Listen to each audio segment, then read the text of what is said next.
ఈరోజు green dress.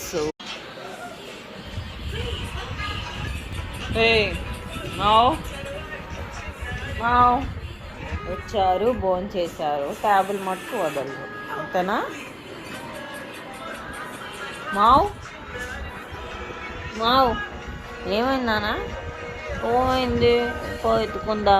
ఈ పిల్ల దగ్గరికి అస్సలు వెళ్ళాడు మా క్యాట్ చేయడం. హలో, స్కూల్ టైం అయింది, పదా. 1:20 అయింది, పదా. ఇప్పుడు మళ్ళీ డ్రెస్ చేంజ్ చేయాలి నువ్వు. నువ్వు కాదు.